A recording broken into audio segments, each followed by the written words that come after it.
So hello guys, so for today's video ay wala akong maisip na gagawin, kaya naiisip ko at inisip ko na lang na gagawin ko na lang tong sabon na to. Ang gulo. At sabi ko sa mama ko ay iba tumuma para may effect at ganito ang ginawa. At nagulat pa nga ako, kala ko ay matatamaan ako.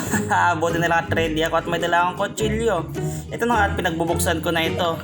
At dahil nga pakalat-kalat tong karton wala akong lalagyan, inilagay ko muna sa ulo ko. Tignan mo nga naman, mukhang bagay. Sira ulo.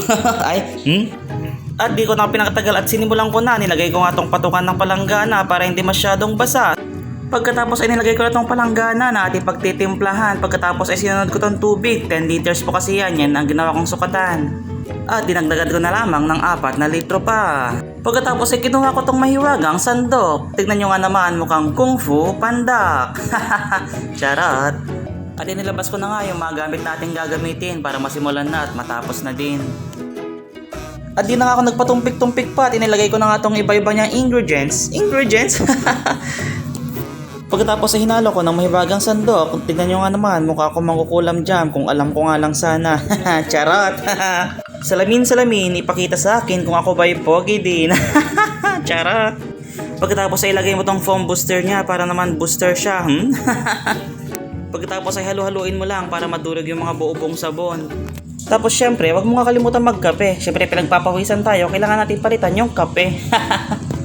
Tapos papogi ng onte. Pagkatapos ay ilagay mo tong malagkit na to na parang montakels. Ay, charot. Tapos ito nga, halu-haluin mo lang.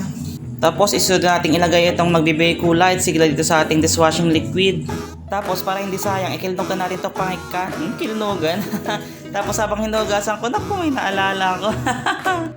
Pagkatapos ay halu-haluin mo lang para madurog yung mga buo-buo. Tapos tikman mo din kung masarap. Naku, sira ulo. Bakit ganun yung lasa? Parang mapakla. Lasang sabon, hindi masarap. Pagkatapos ay ibabad natin ng 24 hours. Tapos gagawin ko sana ng tricks kaso baka magising yung lola ko.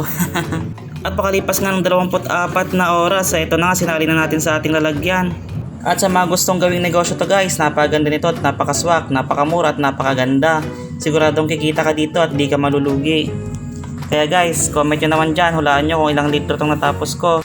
Maraming salamat sa pag-aksaya ko ng ilang minuto mo. Maraming salamat sa panonood. Manood ka ulit sa susunod na video ko. Maraming salamat.